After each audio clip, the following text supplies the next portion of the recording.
નમસ્કાર મિત્રો, chapter number 4 જેનું નામ છે કાર્બન અને તેના સંયોજનો.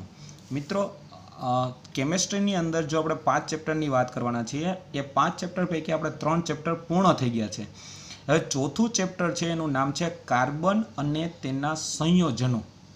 મિત્રો, આખું ચેપ્ટર છે એમાં કાર્બન અને હાઇડ્રોજન ઉપરના જે અલગ અલગ સંયોજનો વિશે આપણે વાત કરવાના છીએ, જેનું ટોટલ વેઇટેજ 6 માર્ક્સનું છે, જેમાં 1 + 1 + 4 એટલે કે 1 માર્કવાળા 2 પ્રશ્ન હશે અને 4 માર્કવાળો 1 પ્રશ્ન, એટલે કે સેક્શન ડીનો 1 પ્રશ્ન પણ આની અંદર આવી જશે. મિત્રો, ખાસ કરીને 6 માર્ક્સનું વેઇટેજ છે, એમાં 4 માર્ક્સનો એક મોટો પ્રશ્ન હશે, એટલે મોટા પ્રશ્નો ઉપર આપણે ધ્યાન વધારે આપવાનું રહેશે.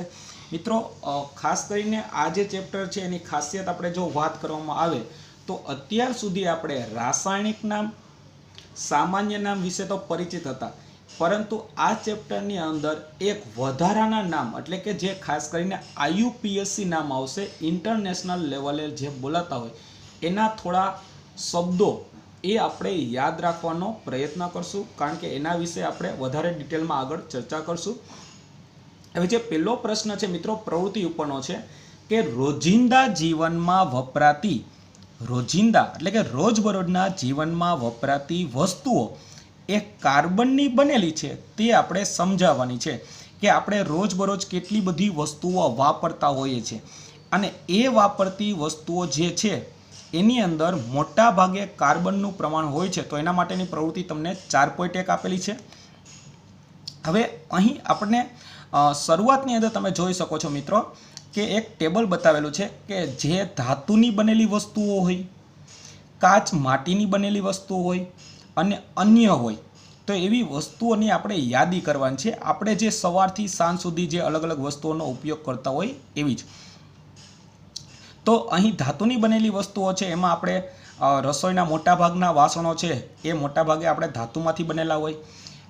કાચ અથવા માટીની વાત કરવામાં આવે તો ખાસ કરીને કપ અથવા ડોલની આપણે વાત કરી શકીએ, અને અન્ય વસ્તુઓમાં વાત કરીએ તો ટૂથબ્રશ, પાણી, ટૂથપેસ્ટ, સાબુ, ડિટર્જન્ટ, દૂધ, દવા, છાપા, પુસ્તકો. મિત્રો, અહીં જે નામ આપેલા છે એ માત્ર માહિતી માટે છે. તમે આ સિવાયના કોઈ પણ ઉદાહરણ આની અંદર લખી શકો ખરા, પરંતુ મિત્રો આપણે જે 3 ભાગમાં ડિવાઈડ કરવાનું છે, ધાતુની બનેલી હોય, કાચ અથવા માટીની બનેલી હોય અને એ સિવાય અન્ય વસ્તુઓ. તો આપણે એક યાદી તૈયાર કરેલ છે, આ સિવાયના ઉદાહરણ તમે લખી શકો. હવે આપણે પ્રવૃત્તિ વિગતવાર જોઈએ તો કે સવારથી તમે જે વસ્તુઓનો ઉપયોગ કરો છો અથવા વાપરો છો તે પૈકીની 10 વસ્તુઓની યાદી બનાવો. એટલે જ હું મિત્રો ફરી પાછું રિપીટ કરું કે તમે કોઈ પણ 10 વસ્તુઓ અહીં લઈ શકો જે તમે યુઝ કરતા હોય સવારથી સાંજ સુધીમાં. આ યાદીને તમારા સહધ્યાયી એ બનાવેલ યાદી સાથે સરખાવો, તેમજ વસ્તુઓને બાજુના કોષ્ટકમાં વર્ગીકૃત કરો. મિત્રો, સહાધ્યાય એટલે કે તમારી સાથે જે અભ્યાસ કરતા હોય એવા બીજા વિદ્યાર્થીઓએ જે યાદી કરી છે એની સાથે તમારી યાદી સરખાવો. કદાચ એવું પણ બનશે કે અમુક વસ્તુઓ કોમન પણ હશે, અથવા ઘણી વખતે મોટાભાગની વસ્તુઓ જુદી પણ હોઈ શકે, પણ આપણે માત્ર યાદી બનાવવાની છે. જો વસ્તુઓ એક કરતાં વધુ સામગ્રીની બનેલી હોય તો તેઓને કોષ્ટકના સંબંધિત ખાનાઓમાં મૂકો.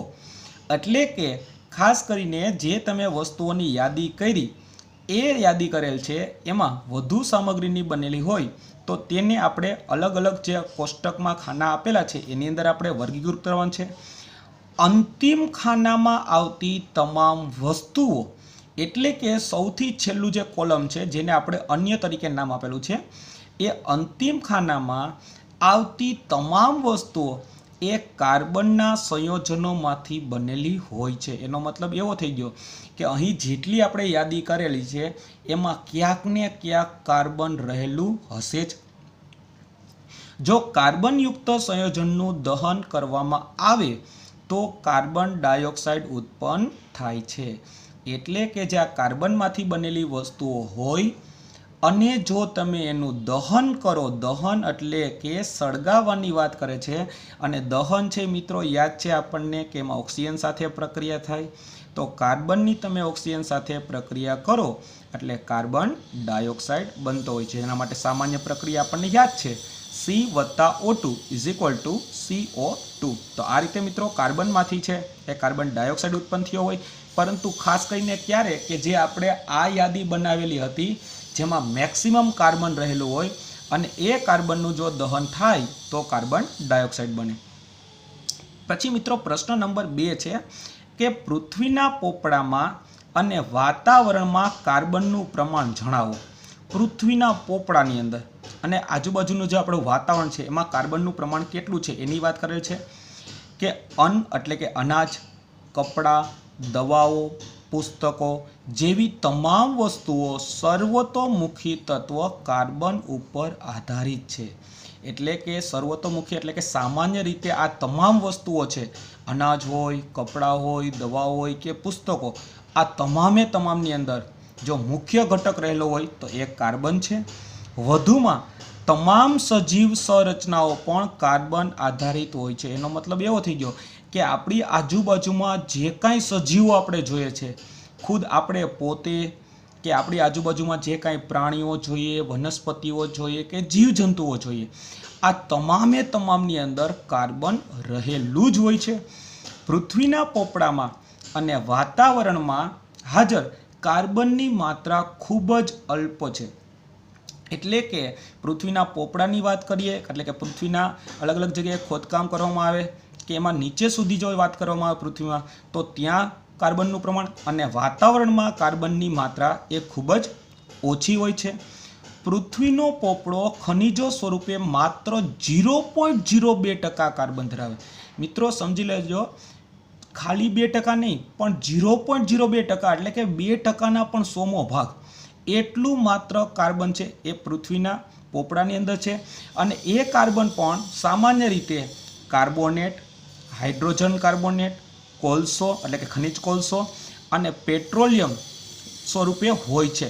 એનો મતલબ એવો થઈ ગયો કે ખાસ કરીને આપણે એવું કહી શકીએ કે જમીનમાંથી જે આપણને કાર્બોનેટ મળે છે, હાઇડ્રોજન કાર્બોનેટ હોય, કોલસો હોય કે પેટ્રોલિયમ, એમાં પણ ક્યાંક ને ક્યાંક કાર્બન રહેલું છે, પરંતુ મિત્રો એનો જથ્થો માત્ર ને માત્ર 0.02% છે, એટલે બહુ ઓછો ગણી શકાય.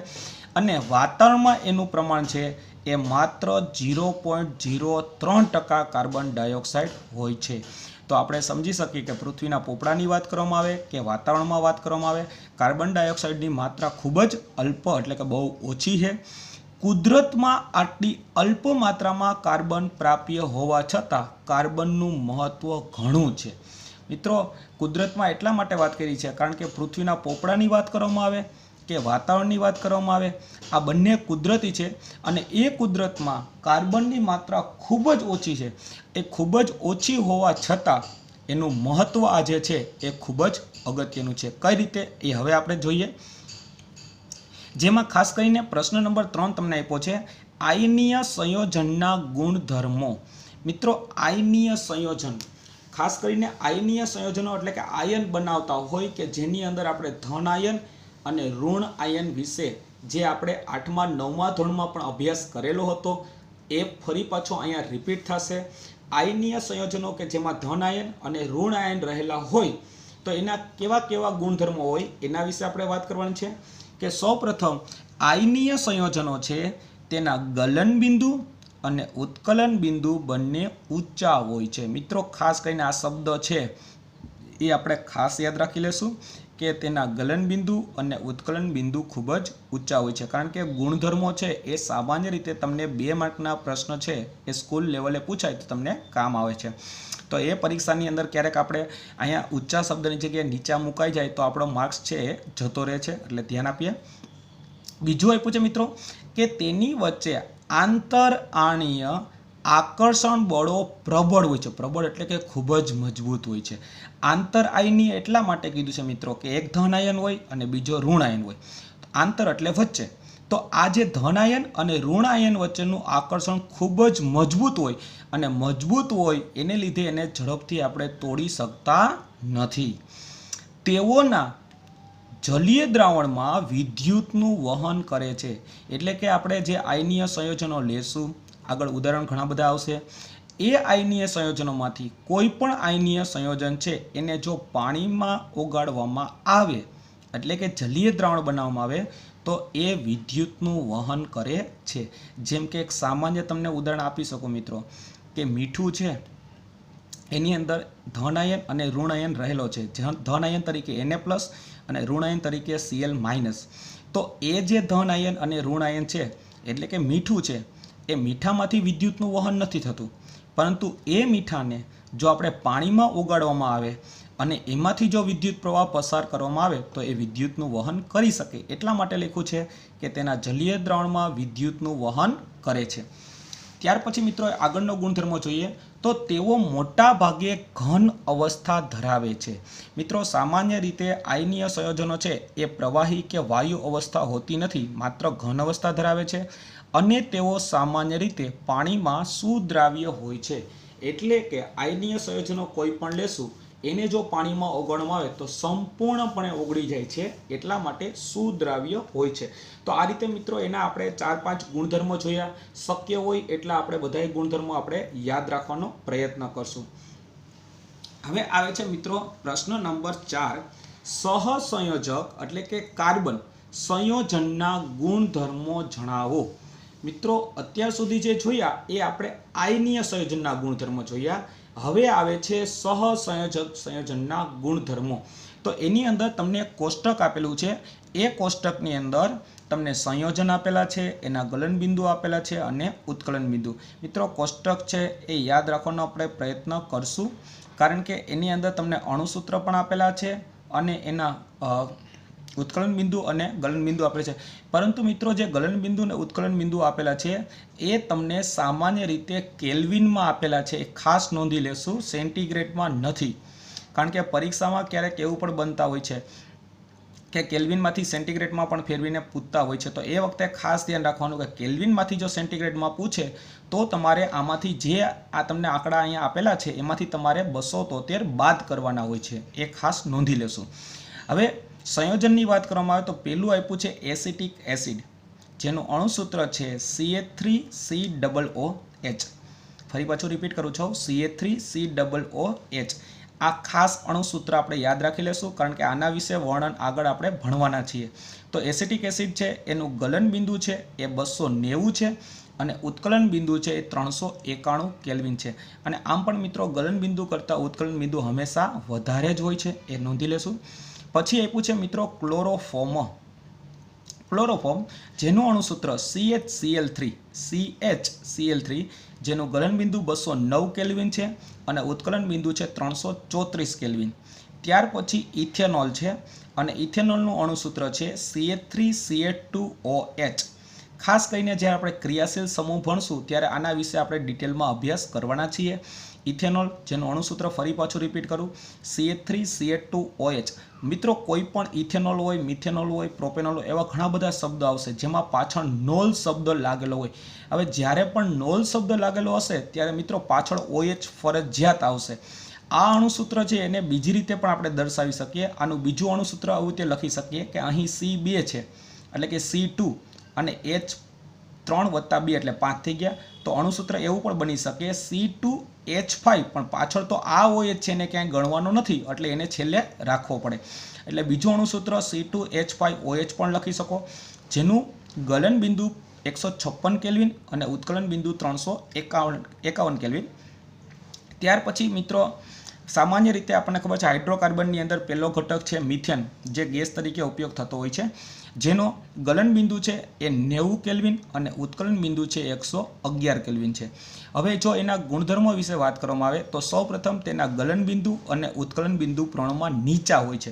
મિત્રો આ ગુણધર્મો સહસંયોજક સાથે તમે આયનીય સંયોજનો સાથે સરખાવો તો આયનીયમાં આપણે એવું કહેતા હતા કે ગલન બિંદુ અને ઉત્કલન બિંદુ ઊંચા હોય, જ્યારે સહસંયોજક સંયોજનો હોય એના ગલન બિંદુ અને ઉત્કલન બિંદુ બંને નીચા હોય છે. તેની વચ્ચે આંતર આણ્વીય આકર્ષણ બળ એ નિર્બળ હોય છે. નિર્બળ એટલે નબળો બંધ હોય છે. જે આપણે આયનીય સંયોજનનો પ્રશ્ન નંબર 3 જોવો તો તમને ખ્યાલ આવશે, એમાં આપણે પ્રબળ બંધ કહેતા હતા, અહીંયા બંધ છે એ નિર્બળ બંધ છે. તેઓ વિદ્યુતના અવાહકો છે. ત્યાં આપણે એવું કહેતા હતા એ વિદ્યુતનું વહન કરી શકે, પરંતુ સહસંયોજક સંયોજનો છે એ વિદ્યુતના અવાહકો છે, એટલે કે વિદ્યુત પ્રવાહ પસાર થઈ શકતો નથી. તેઓ ઘન પ્રવાહી વાયુ અવસ્થા ધરાવે છે. મિત્રો આયનીય સંયોજનોમાં અહીં તમે જોઈ શકો છો, આયનીય સંયોજનો છે એ માત્ર ઘન અવસ્થા ધરાવે છે, જ્યારે સહસંયોજક સંયોજનો છે એ ઘન, પ્રવાહી અને વાયુ આ ત્રણમાંથી કોઈ પણ અવસ્થા ધરાવી શકે. તેઓ પાણીમાં અદ્રાવ્ય છે. અહીંયા આપણે એવું લખ્યું હતું મિત્રો, પાણીમાં સુદ્રાવ્ય એટલે કે પાણીમાં ઓગળી શકતા હતા, અને અહીં પાણીમાં ઓગળી શકતા નથી.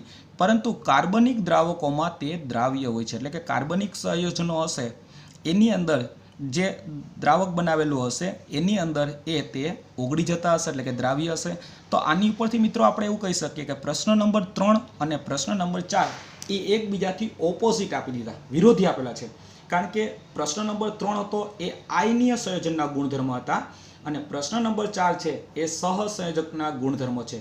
તો ક્યારેક એવું પણ બની શકે કે બેમાંથી કોઈ પણ એકના ગુણધર્મો પૂછી શકે, અથવા બંનેના ગુણધર્મો પૂછી શકાય, અને લાસ્ટમાં એ બંને વચ્ચેનો તફાવત પણ તમને પૂછી શકાય. તો મિત્રો આયનીય સંયોજનના જે ગુણધર્મો આપણે યાદ રાખેલા છે એનાથી વિરુદ્ધ ગુણધર્મો લખી નાખો એટલે તમને સહસંયોજક સંયોજનના ગુણધર્મો આવડી જશે.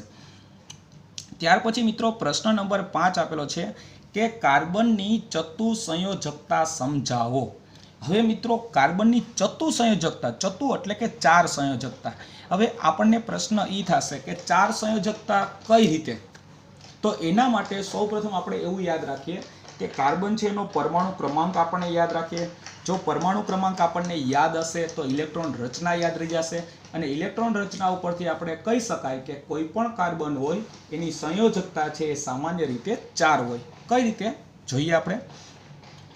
સૌપ્રથમ આપણે એવું કહી શકીએ કે કાર્બનનો પરમાણુય ક્રમાંક 6 છે.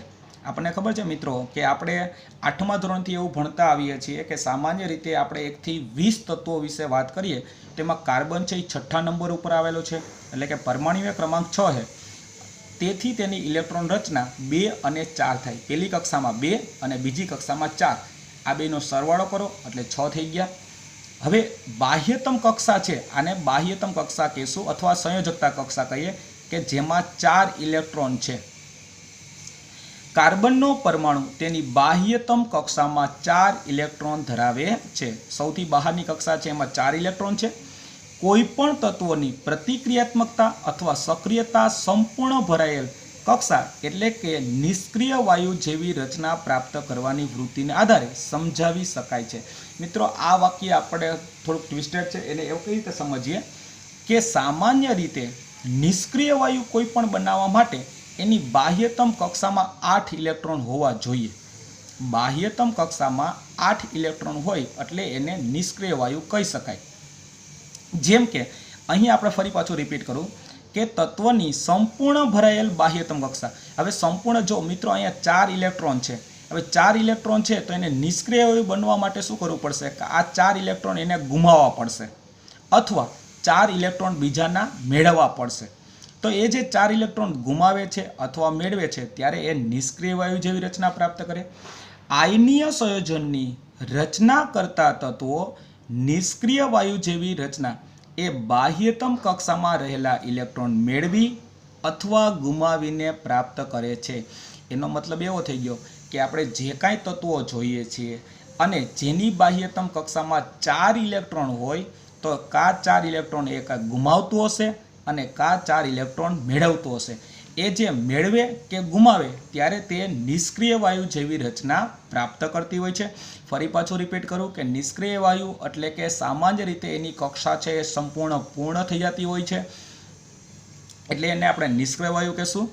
કાર્બન પરમાણુને નિષ્ક્રિય વાયુ જેવી ઇલેક્ટ્રોન રચના એટલે કે અષ્ટક રચના પ્રાપ્ત કરવા માટે 4 ઇલેક્ટ્રોન મેળવવા અથવા ગુમાવવા જરૂરી છે. મિત્રો અહીં તમે ઇલેક્ટ્રોન રચના ફરી પાછી જોઈ શકો છો, 2 અને 4 છે. હવે જો 4 ઇલેક્ટ્રોન ગુમાવશે તો પણ નિષ્ક્રિય વાયુ જેવી રચના બનાવશે, અને 4 ઇલેક્ટ્રોન મેળવશે તો પણ અષ્ટક રચના અથવા નિષ્ક્રિય વાયુ જેવી રચના પ્રાપ્ત કરી શકશે. જો હવે ગુમાવે કે મેળવે તો શું બને? ચાલો એ ઘટના જોઈએ. જો કાર્બન પરમાણુને ઇલેક્ટ્રોન મેળવવા કે ગુમાવવા હોય તો એના માટે આપણી પાસે 2 શરત રહી શકે કે કે જો ગુમાવશે તો શું બનશે અને મેળવશે તો શું બનશે. મિત્રો ખાસ એ પહેલાં નોંધી લે, ગુમાવે કે મેળવે એ પહેલાં, કે સામાન્ય રીતે જો કાર્બનની વાત કરવામાં આવે તો કાર્બન પાસે 6 ઇલેક્ટ્રોન છે. 6 ઇલેક્ટ્રોન છે, ટોટલ 6 ઇલેક્ટ્રોન છે, બાહ્યતમ કક્ષામાં 4 છે. તો 6 ઇલેક્ટ્રોન હોય તો સામાન્ય રીતે 6 પ્રોટોન હોય, એ આપણને સામાન્ય રીતે ખ્યાલ છે. કારણ કે જેટલા પ્રોટોન હોય એટલા જ ઇલેક્ટ્રોન હોય, એ આપણને નોંધી લેશું. હવે જો ગુમાવે તો શું બને અને મેળવે તો શું બને, એના વિશે આપણે જોઈએ. હવે એમાં પહેલી શક્યતા એ રહી કે જો 4 ઇલેક્ટ્રોન મેળવે તો C4- એટલા માટે કારણ કે આપણને ખબર છે કે જ્યારે ઇલેક્ટ્રોન મેળવે છે ત્યારે ઋણાયન બને અને ઇલેક્ટ્રોન ગુમાવે ત્યારે ધન આયન બને. એ વિશે પણ આપણે અગાઉના ચેપ્ટરમાં જોયેલું હતું અને એ 8મા 9મા ધોરણમાં પણ અભ્યાસ કરેલો છે. તો એની જે બાહ્યતમ કક્ષામાં 4 ઇલેક્ટ્રોન મેળવે તો C4- એટલે કે એનાયન અથવા ઋણાયન બનાવે. હવે પરંતુ એની પાસે પ્રોટોન તો 6 જ રહેવાના, કારણ કે પ્રોટોન છે એ પરમાણુ કેન્દ્રમાં હોય. તો પરમાણુ કેન્દ્રમાં પ્રોટોન 6ના 6 રહે છે, પણ એની બાહ્યતમ કક્ષામાં 4 ઇલેક્ટ્રોન હતા અને બીજા 4 મેળવે છે. એટલે કે હું આ રીતે કહેવા માંગુ છું મિત્રો, એને આપણે આકૃતિ દ્વારા સમજીએ અહીંયા, કે સૌપ્રથમ આ જે આપણે એવું કહી શકીએ આ પરમાણુ કેન્દ્ર છે. આ કક્ષાની વાત કરવામાં આવે, આ બીજી કક્ષાની જો વાત કરવામાં આવે તો અહીં તમે જોઈ શકો છો આ પરમાણુ કેન્દ્ર છે. આ પરમાણુ કેન્દ્ર પાસે 6 પ્રોટોન તો છે જ, બરાબર. પ્રોટોનમાં કંઈ ફેરફાર નથી થતો. હવે ઓલરેડી આની પાસે ઇલેક્ટ્રોનની જો વાત કરવામાં આવે તો 1 ઇલેક્ટ્રોન અહીંયા હતો, 1 ઇલેક્ટ્રોન અહીંયા હતો. પહેલી કક્ષામાં 2 ઇલેક્ટ્રોન, બીજી કક્ષામાં 4 ઇલેક્ટ્રોન છે, 1 2 3 અને 4. તમે કોઈ પણ જગ્યાએ મૂકી શકો. તો હવે આપણો કહેવાનો મતલબ એ છે મિત્રો કે ખાસ કરીને જે એની પાસે ઓલરેડી 6 પ્રોટોન તો રહેવાના જ છે, એની પાસે 6 ઇલેક્ટ્રોન પણ હતા, પણ જો 4 ઇલેક્ટ્રોન મેળવે તો હવે ટોટલ એની પાસે 6 પ્રોટોનના પ્રોટોન રહેશે, પણ ઇલેક્ટ્રોન 6 હતા અને 4 મેળવે છે, ત્યારે ઇલેક્ટ્રોનની સંખ્યા થઈ ગઈ 10. આ 10 ઇલેક્ટ્રોન છે તો આ 4 વધારાના ઇલેક્ટ્રોન સમાવવા મુશ્કેલ થઈ શકે છે. કારણ કે એની જે બાહ્યતમ કક્ષા છે એમાં 4 હતા અને તમે બીજા 4 લ્યો તો ક્યારેય 8 ઇલેક્ટ્રોન છે, 8 ઇલેક્ટ્રોન થઈ જાય અને 8 ઇલેક્ટ્રોન સમાવવા મુશ્કેલ બને, જે અસ્થાયી છે. એવી જ રીતે મિત્રો હવે એની બાહ્યતમ કક્ષામાં 4 ઇલેક્ટ્રોન હતા, 4 ઇલેક્ટ્રોન હતા અને એ 4 ઇલેક્ટ્રોન ગુમાવી દે તો એની પાસે પ્રોટોન તો 6ના 6 જ રહેવાના છે. તો 6 પ્રોટોન ધરાવતા પરમાણુ કેન્દ્ર પાસે 4 ઇલેક્ટ્રોન ગુમાવે છે અને 4 ઇલેક્ટ્રોન ગુમાવે એટલે પહેલી કક્ષામાં જે 2 હતા એ એમને રહે અને 4 એને ગુમાવી દીધા. એટલે કે 2 ઇલેક્ટ્રોન સમાવે થાય અને કેટાયન બનાવે. આના માટે મોટા પ્રમાણમાં ઉર્જાની જરૂર પડે છે અને એ પણ અસ્થાયી બની જાય. અસ્થાયી એટલા માટે મિત્રો કારણ કે 6 પ્રોટોનની સામે અહીંયા 10 ઇલેક્ટ્રોન આવી ગયા અને અહીંયા 6 પ્રોટોનની સામે માત્ર 2 જ ઇલેક્ટ્રોન રહેશે. આ રીતે મિત્રો આપણે એવું કહી શકીએ કે જ્યારે એણે ઇલેક્ટ્રોન ગુમાવે છે તો પણ એ અસ્થાયી બને છે અને ઇલેક્ટ્રોન મેળવે તો પણ અસ્થાયી બને છે. આના માટે માત્ર ને માત્ર એને ઇલેક્ટ્રોન છે એની ભાગીદારી કરવાની હોય છે. એ આગળ આપણે સમજીએ. ટૂંકમાં કાર્બન પરમાણુ વિદ્યુત સંયોજકતાથી એટલે કે આયોનિક બંધથી જોડાઈ શકતો નથી. આયોનિક બંધથી નથી જોડાઈ શકતો એટલે કે ધન આયન કે ઋણ આયન જેવું બનતું નથી. માટે તેને ફરજિયાત આયોનિક બંધ નહીં હોય ત્યારે તેને સહસંયોજક બંધથી જોડાવવું પડશે. આથી કાર્બન પરમાણુ અન્ય કાર્બન પરમાણુ અથવા અન્ય તત્વના પરમાણુ સાથે સંયોજકતા ઇલેક્ટ્રોનની ભાગીદારી કરી અને અણુનું નિર્માણ કરે છે. કારણ કે જો ઇલેક્ટ્રોન ગુમાવે તો પણ અસ્થાયી બને છે, ઇલેક્ટ્રોન મેળવે તો પણ અસ્થાયી બને છે. આ રીતે આપણે એવું કહી શકીએ કે ગુમાવે કે મેળવે એટલે કે ખાસ કરીને ધન આયન અને ઋણ આયનની વાત કરીએ ત્યારે સામાન્ય રીતે અસ્થાયી બને અને અસ્થાયી બને એટલે આયોનિક બંધથી જોડાઈ શકતા નથી. ત્યારે કાર્બન છે એ બીજા કોઈ પણ કાર્બન સાથે અથવા બીજા કોઈ પણ બીજા તત્વો હોય એની સાથે એ સામાન્ય રીતે ગુમાવી કે મેળવવાની જગ્યાએ માત્ર ને માત્ર ભાગીદારી કરશે અને ભાગીદારી કરી અને અણુનું નિર્માણ કરે. 2 પરમાણુના બાહ્યતમ કોષના ઇલેક્ટ્રોનની ભાગીદારી દ્વારા રચાતા બંધને સહસંયોજક બંધ કહે છે. મિત્રો આની વ્યાખ્યા છે ખાસ નોંધી લેશું કે બે પરમાણુ, દાખલા તરીકે આપણી પાસે કાર્બનના બે પરમાણુ છે, તો એ બે પરમાણુની બાહ્યતમ કોષના ઇલેક્ટ્રોનની એટલે કે બાહ્યતમ કક્ષાના જે ઇલેક્ટ્રોન છે એની ભાગીદારી કરે અને ભાગીદારી કરી અને જે બંધ બનાવે એને સહસંયોજક બંધ કહેવાય. સહસંયોજક બંધની રચનામાં ભાગીદારી પામતા ઇલેક્ટ્રોન બંને પરમાણુની બાહ્યતમ કક્ષાના હોય છે. મિત્રો ખાસ એ પણ નોંધી લેશું કે આપણે કોઈ પણ બે સમાન પરમાણુ લીધા હોય કે બે અસમાન પરમાણુ લીધા હોય, પરંતુ જ્યારે ઇલેક્ટ્રોનની ભાગીદારી કરીએ છીએ ત્યારે ઇલેક્ટ્રોનની ભાગીદારીમાં માત્ર ને માત્ર બાહ્યતમ કક્ષાના ઇલેક્ટ્રોન હોય એની જ ભાગીદારી થતી હોય છે અને બંને પરમાણુ નિષ્ક્રિય વાયુ જેવી રચના પ્રાપ્ત કરે છે. એટલે કે જ્યારે બે પરમાણુ વચ્ચે ઇલેક્ટ્રોનની ભાગીદારી થાય અને ભાગીદારી થાય છે ત્યારે નિષ્ક્રિય વાયુ જેવી એટલે કે અષ્ટક રચના જેવી રચના એ પ્રાપ્ત કરતા હોય છે. ત્યાર પછી મિત્રો પ્રશ્ન નંબર 6 આપેલો છે, હાઇડ્રોજન અણુમાં સહસંયોજક બંધની રચના સમજાવો. મિત્રો હવે પછીના 5 થી 6 પ્રશ્ન એવા આવશે કે જેમાં આપણે અલગ અલગ સહસંયોજક બંધ છે એને આપણે સમજવાનો પ્રયત્ન કરશું. એમાં તમને અલગ અલગ ઘણા બધા ઉદાહરણો આપેલા છે. આપણી જે ટેક્સ્ટ બુકમાં તમે જોશો તો બહુ શોર્ટમાં આપેલું છે. અહીંયા આપણે થોડુંક ડિટેલમાં અભ્યાસ કરશું જેથી કરીને આપણને સમજવામાં સહેલું પડે કે હાઇડ્રોજન અણુ કીધું છે. મિત્રો અણુ એટલે હાઇડ્રોજનના બે પરમાણુ લે તો હાઇડ્રોજનનો અણુ બને. તો એવા હાઇડ્રોજનના બે પરમાણુ વચ્ચે સહસંયોજક બંધ કેવી રીતે બને એ આપણે સમજવાનો પ્રયત્ન કરીએ. મિત્રો આકૃતિ દ્વારા સમજીએ પહેલાં કે અહીં સૌપ્રથમ આપણે હાઇડ્રોજનના બે પરમાણુ લીધા છે. બે પરમાણુ એટલે એક અણુ બન્યું.